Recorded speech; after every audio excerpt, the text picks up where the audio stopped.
Bom, boa tarde a todos, boa noite. Antes da gente entrar na apresentação, sei que essa é a última sessão que a gente tem no dia, espero que vocês aproveitem bastante. Eu queria agradecer a oportunidade, agradecer a equipe da Abras, né, a equipe ao João, ao Rodrigo, ao Celso, ao Márcio, à Thaís, por todo o apoio e parceria, que para a gente é uma honra e um prazer enorme estar aqui com vocês, porque parte do nosso propósito é sempre oferecer a maior e a visão mais completa do mercado, a visão mais completa e imparcial para que nossos clientes, nossos parceiros varejistas, nossos parceiros fabricantes possam sempre tomar a melhor decisão sobre os nossos dados, com isso tornando o mercado mais eficiente e com isso a gente podendo ter espaço para sempre encantar o consumidor ao longo do tempo. Hoje é um desses exemplos, onde a gente vem aqui para cumprir o nosso propósito. Não sou eu que vou fazer a apresentação, na verdade eu quero chamar aqui ao palco o Domênico Filho é o nosso especialista em varejo, especialista também em retail media dentro da nossa equipe, que vai compartilhar com vocês um pouquinho dos nossos achados sobre o que a gente enxerga da relação do consumidor com o varejo alimentar principalmente, e aonde estão os maiores desafios aqui para frente. Eu chamo o Domênico que vem ao palco para que ele possa compartilhar com vocês e depois eu volto com as perguntas e com a discussão.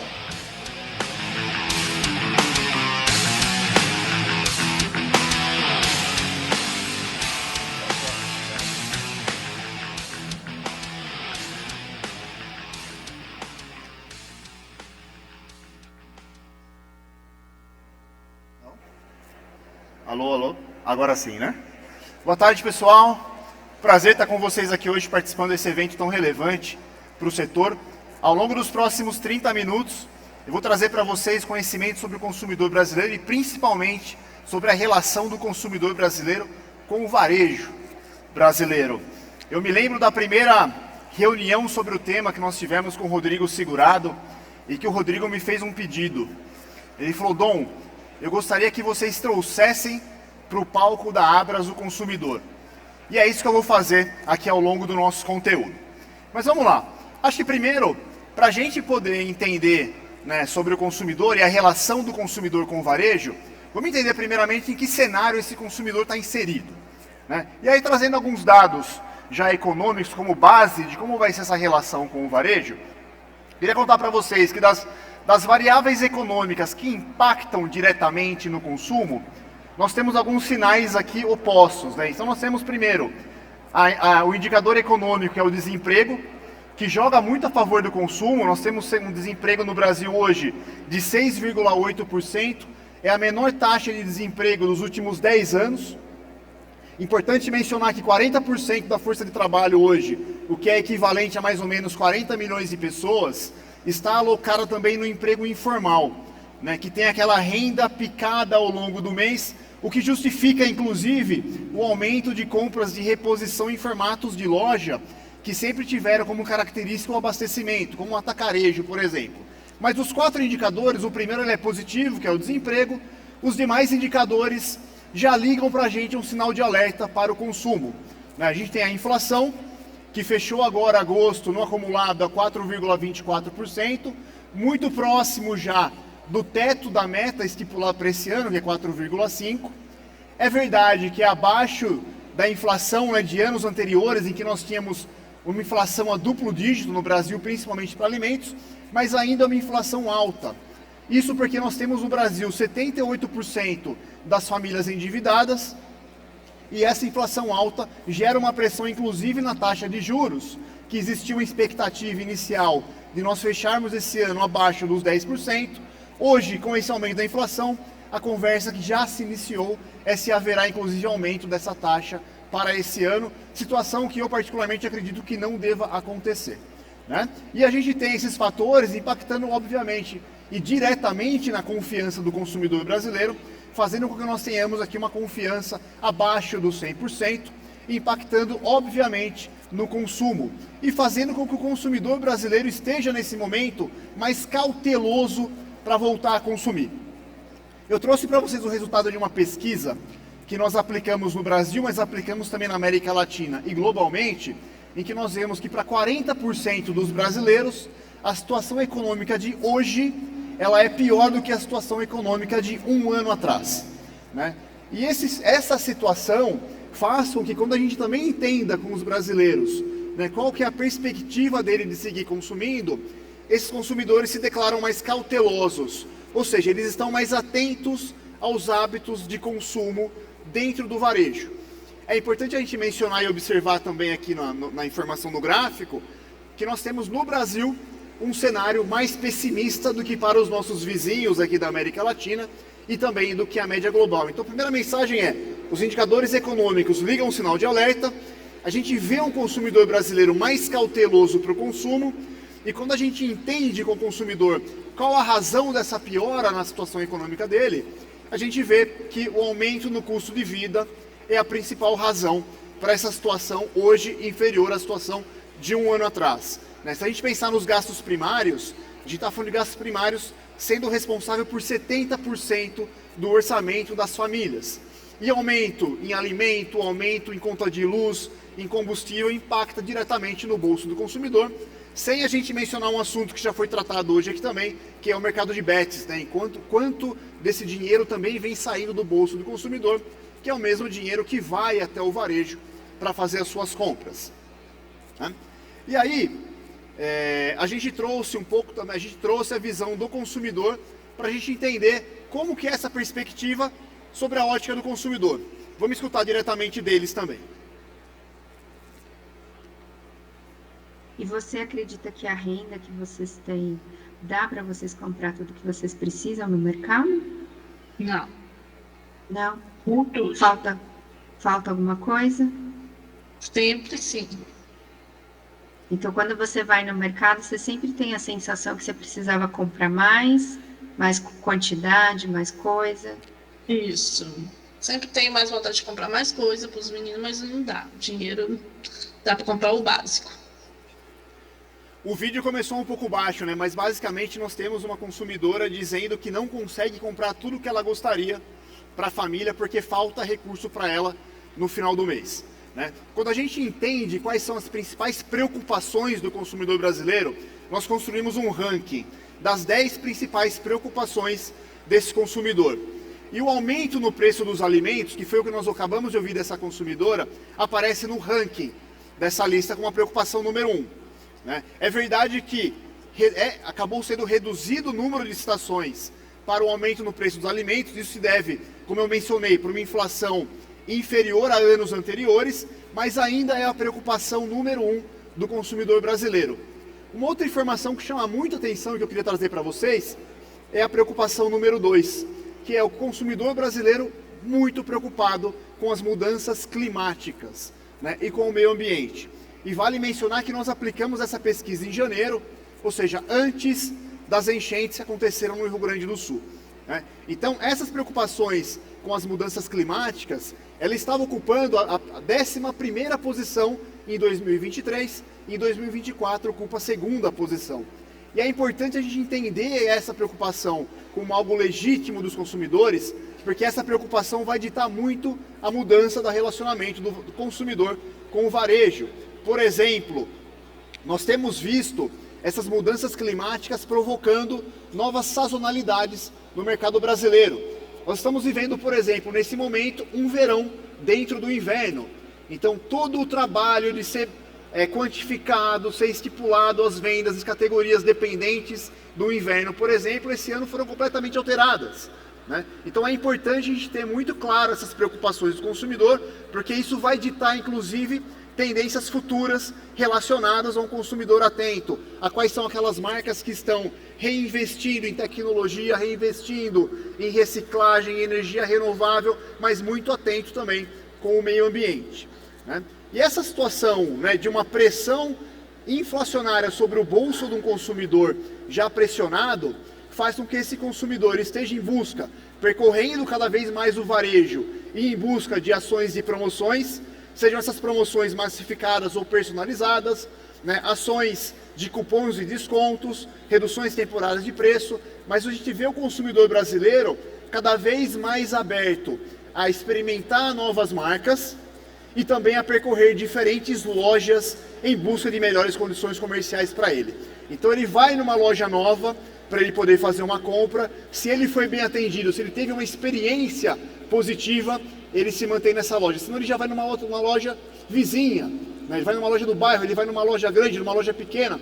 Mas a gente tem visto a jornada do consumidor de compra cada vez mais completa e complexa, uma vez que ele percorre cada vez mais um número maior de pontos de venda. Eu vou mencionar aqui, por exemplo, para vocês o mercado online, onde somente para o mercado de alimentos, o e-commerce no Brasil, no primeiro semestre desse ano, nós vimos um aumento no número de pedidos de 32% para alimentos. Ou seja, é o consumidor experimentando novos canais, se adaptando e aprovando esses canais para incorporar dentro das suas rotinas. Vamos ouvir mais um pouquinho do que o consumidor tem a dizer diretamente para a gente. Olha, eu moro numa localização que é muito bem servida de supermercado. Próximo da minha casa, mesmo na esquina, não dá para andar nem, não leva nem, eu acho que nem um minuto. Já tem um mini supermercado, entendeu? Uhum. Tem um pouquinho de cada coisa. Um pouquinho mais à distante, com 5 minutos, também tem outro supermercado grande.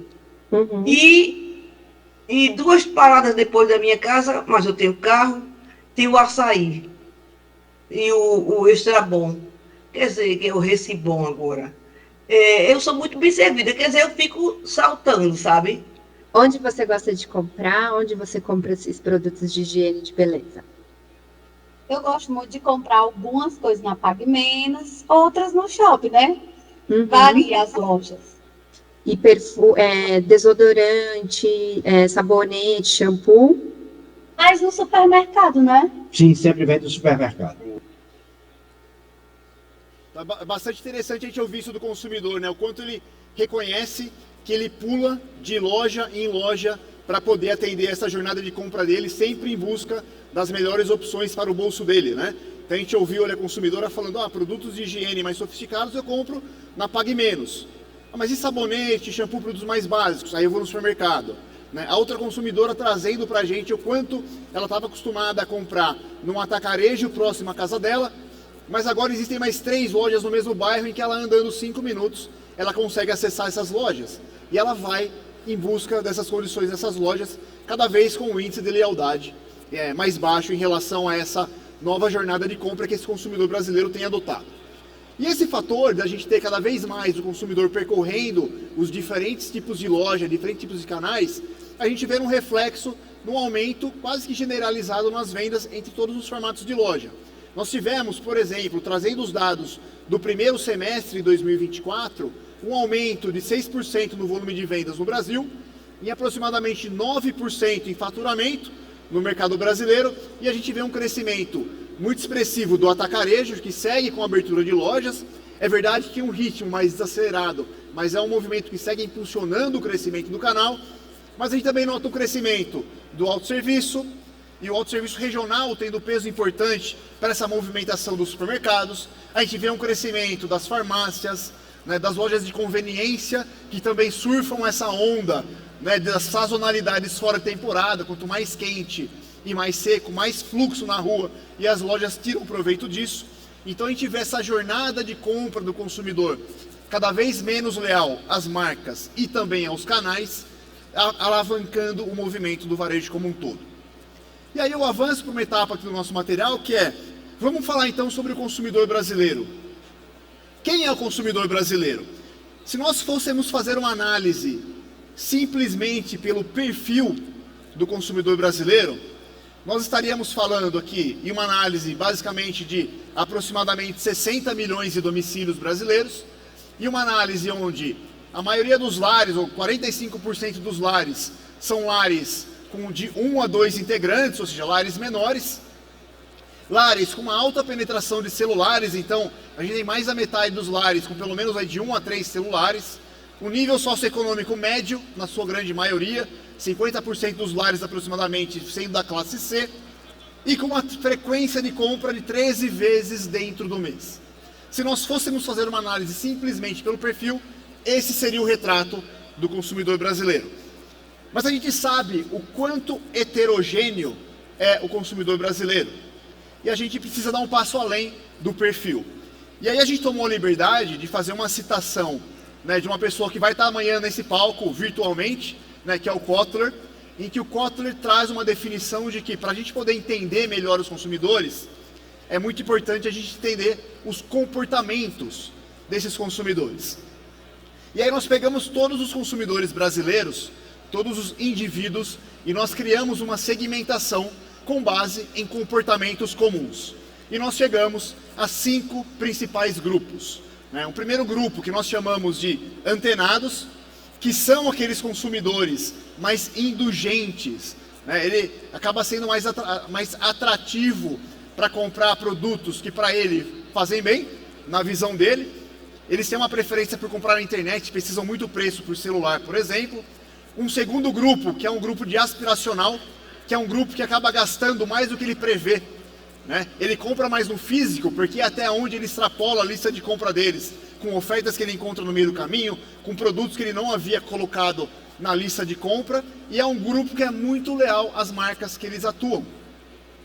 Nós chegamos a 2 grupos na sequência, que são até quase similares. Um primeiro, que é o grupo dos consumidores tradicionais, que é um grupo muito atento à questão do custo de vida, né? Mas ele não tem fidelidade às marcas, ele acaba tendo uma fidelidade mais baixa, né? E ele é muito aberto também às compras das promoções, aberto às experimentações, e os equilibristas, né? Os equilibristas, ele é aquele grupo de consumidores que tem o bolso bastante apertado e que ele vai fazendo as contas para poder chegar no final do mês com o seu carrinho de compra, né? E com as suas necessidades bem atendidas. Ele não acredita muito em propagandas e ele é mais leal.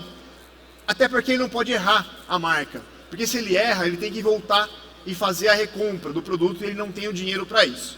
E um último grupo, que é o grupo dos saudáveis, é o pessoal que se preocupa mais com o meio ambiente, se preocupa mais com a saúde. Eu acho que é o grupo dessa convenção que estava hoje na academia às 6 da manhã, que a academia já estava cheia, né? Mas se enquadram mais aqui no grupo dos saudáveis. Então é um pessoal, um grupo que gosta de viajar, praticar esporte e que tem uma mentalidade mais voltada para o bem-estar e também para o meio ambiente. Vamos ouvir mais um pouquinho isso nas palavras dos consumidores. Aliás, desde a pandemia, eu raramente vou em supermercado. Comecei a comprar online na época da pandemia, agora o grosso da casa, a compra, vamos falar aquele pesado, eu compro online, em 2 supermercados. E eu procuro, tem 2 que eu compro, aí eu faço a pesquisa em um e depois no outro eu compro os produtos que estão mais baratos em um e no outro. Então, às vezes, uma compra grande do mês, eu faço divido em 2 supermercados. Como que a senhora faz para conseguir comprar o que a senhora precisa, o básico, pelo menos? Aproveita alguma promoção? Vai em algum lugar especial? O que você faz? Não, eu vou mais nas promoções. Aí, quando tá mais barato, a marca mais assim, inferior, aí eu aproveito que está na promoção e compro uma marca que não é a que eles costumam comer. Gosto das marcas, eu sou fiel a algumas marcas, mas eu também sempre vou no preço. Se tiver alguma coisa que eu acho que fez muita diferença de um mês para o outro, eu mudo de marca. E me conta uma coisa, quando você vai no mercado, você procura sempre o produto mais barato ou tem alguma coisa que vocês gostam e compram da marca que vocês gostam? Eu sempre procuro o mais barato, eu procuro o que eu tenho costume de consumir. Então, mesmo que esse produto que tá mais caro, por exemplo, mas é o que você está acostumado a comprar, você compra? Essa leitura é muito interessante, a gente ouvir esses perfis exatamente pelas declarações dos consumidores, né? Eu confesso que teve uma parte que me tocou mais, que é o primeiro vídeo que entra, né? Eu já ouvi muito que, ok, as compras de alimentos pela internet estão aumentando, mas aumenta mais para um público jovem, né? E a gente pode ver aqui uma senhora de aproximadamente ali uns 50 anos dizendo, desde a pandemia eu não vou mais no mercado, agora eu começo a comprar online. E a gente vai ter um vídeo daqui a pouco que ela volta e ela fala, eu começo a montar meu carrinho, aí eu começo a comprar no domingo, eu ponho um produto no meu carrinho, volto, coloco outro produto no meu carrinho, aí quando eu lembro que tem alguma coisa a mais, eu ponho de novo. e aí na segunda-feira eu concluo a minha compra, né? Então é muito interessante a gente entender que essas dinâmicas elas têm se transformado.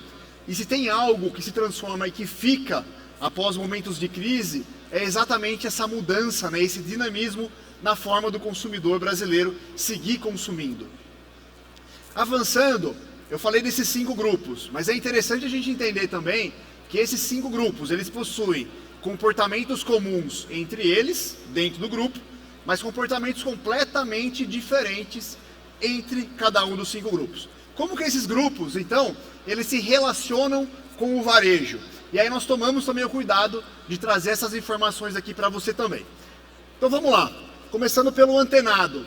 Aqui, majoritariamente, não é apenas, mas de uma forma majoritária, nós temos aqui um grupo formado por um nível socioeconômico mais alto. Então pessoas de classe AB, eles preferem comprar pela internet, até porque é onde ele consegue pesquisar com mais facilidade sobre promoções.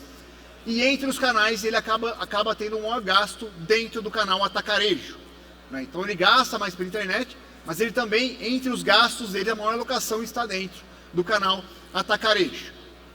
Quando nós mudamos para o grupo aspiracional, nós temos aqui a classe média de uma forma majoritária dentro desse grupo. Eles preferem comprar pelo físico. Lembra que esse grupo é aquele grupo que compra mais do que ele previa, né? Ele é aspiracional. Então ele está buscando também ali por novidades e estar presente no ponto de venda é uma forma dele ter contato com essas novidades, né? Ele gasta mais no autosserviço em relação ao que ele gasta em outros canais, e assim como o antenado, ele tem uma dependência maior do pagamento de cartão de crédito e em alguns momentos até mesmo com o Pix.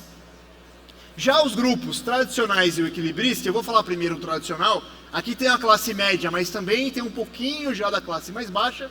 Eles preferem comprar no físico, eles têm um maior gasto no autosserviço, e aqui uma informação extremamente importante é a preferência pelo meio de pagamento desse grupo é em dinheiro. Tá? Eu não sei se vocês sabem, mas hoje o dinheiro ainda é a forma de pagamento utilizada por 88% das famílias no Brasil. Então 88% das famílias no Brasil utilizam o dinheiro como forma de pagamento. E quando a gente vem dentro do grupo tradicional, é a forma de pagamento que se destaca.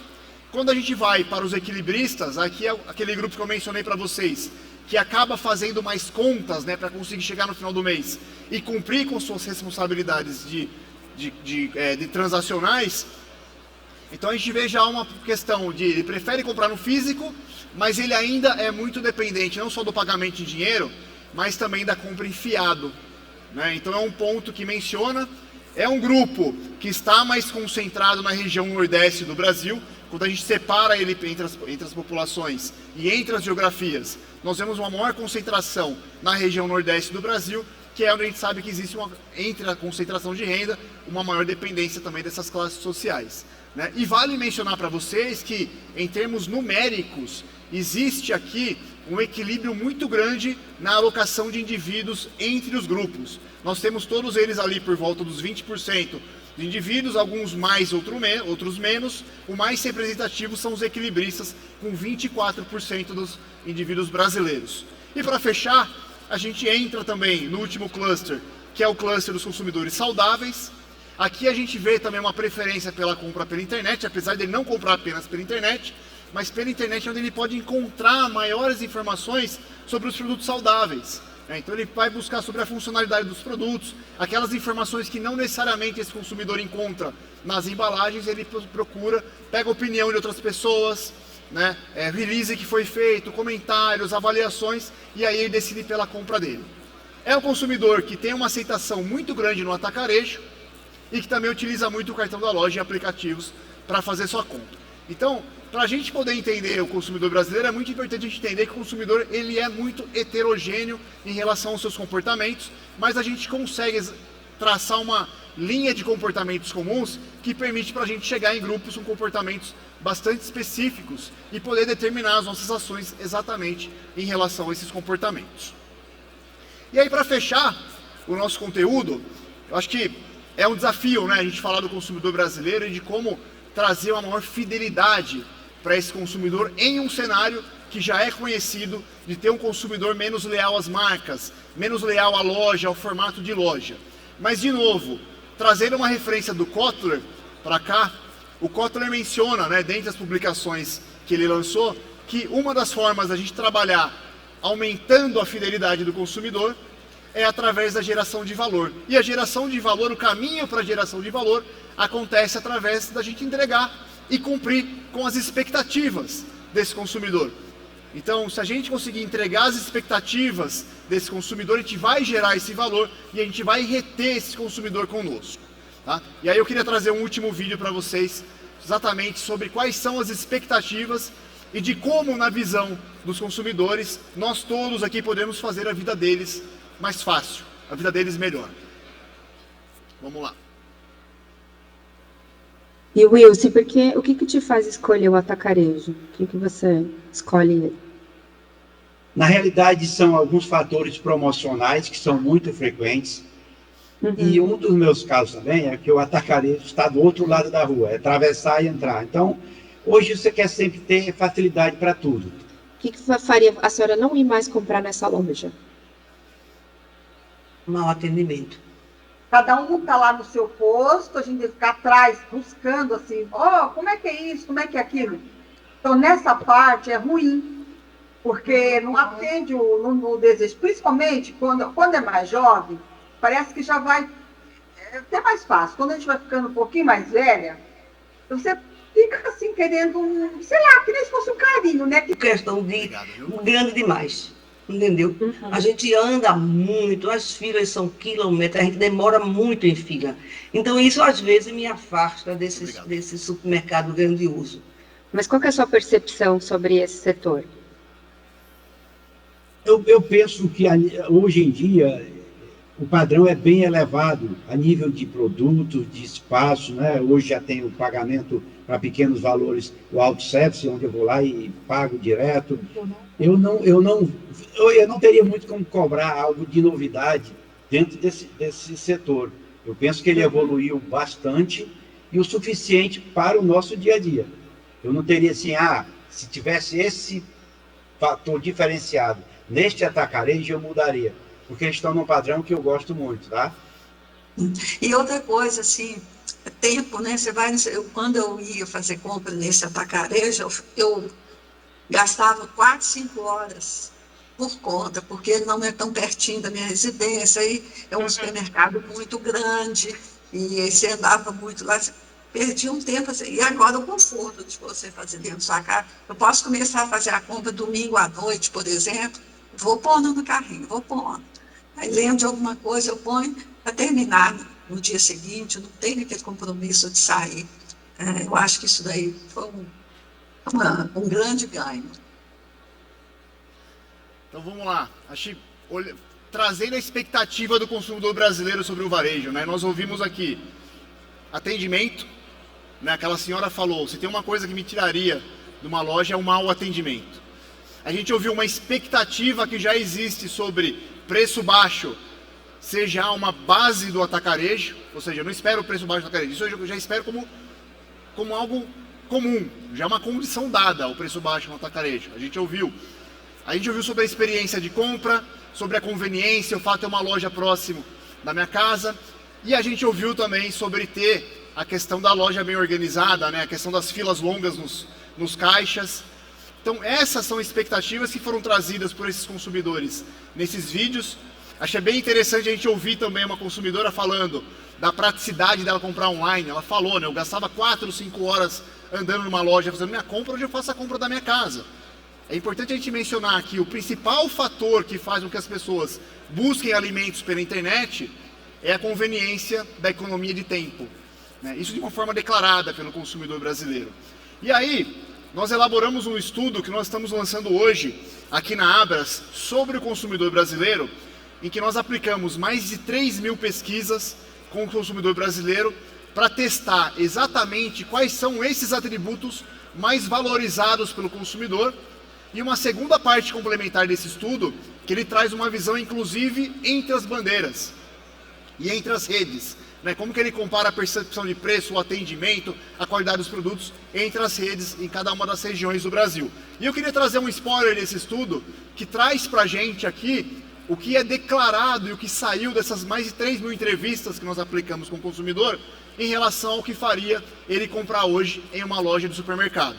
E nós temos aqui como atributos tidos como diferenciais, né, aqueles que são mais fortes para levar esse consumidor para a loja: a facilidade de comprar tudo, um acesso conveniente, o preço baixo, já com uma condição básica, como atributos bem importantes, a questão da boa relação custo-benefício, de ter ofertas, ter uma experiência agradável em lojas, uma loja sem ruptura, e como benefícios adicionais, a gente vê aqui a questão da loja agradável, a questão de ter estacionamento, programa de fidelidade, e a gente vê aparecendo também aqui um outro fator, que também apareceu no vídeo, que é a questão dos caixas eficientes.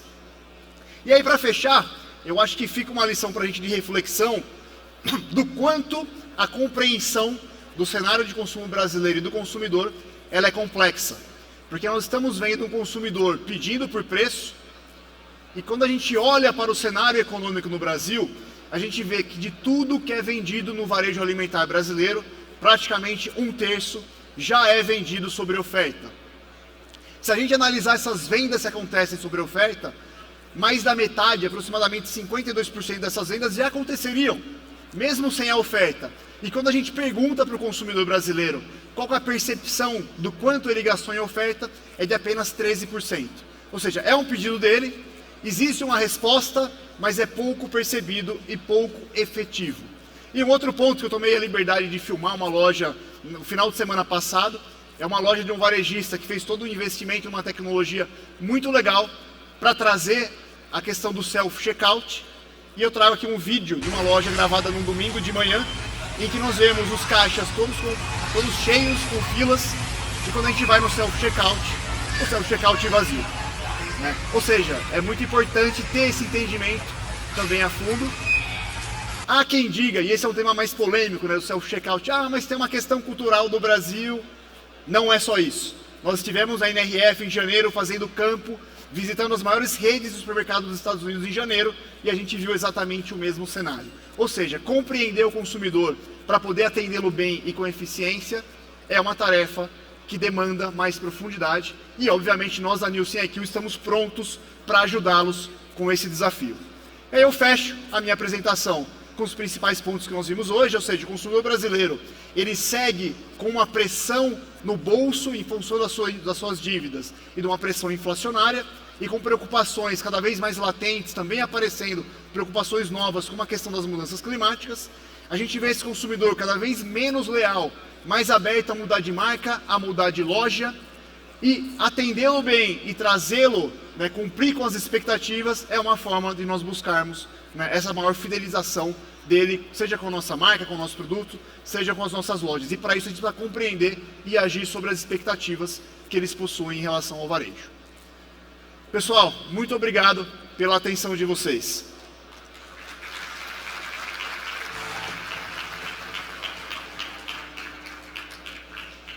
Bom, Dom, obrigado aí por compartilhar. Na verdade, eu tenho um papel agora para fazer uma pergunta para você. Né? Na hora que você olha olhando todos esses dados, todo esse estudo, como que você divide os 5 grupos de consumidores, né? A gente tem falado desses 5 grupos que obviamente cada um desses grupos eles ainda são muito subdivididos, mas em relação à importância deles e oportunidades de crescimento, qual que é a sua visão sobre cada um deles? Legal, Fran, uma pergunta bastante interessante.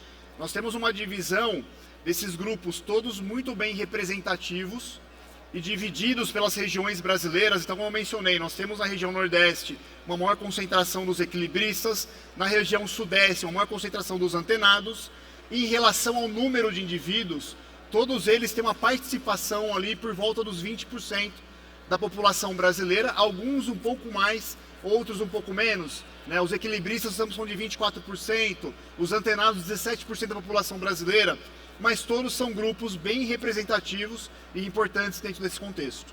Perfeito. Então a gente está falando de grupos de tamanhos proporcionais, tamanhos parecidos, mas com comportamentos muito diferentes, né? Acho que essa é a grande mensagem, olhar com essa visão distinta, e novamente é importante reforçar como a gente segmenta dentro deles, porque ainda assim existem muitos outros subgrupos.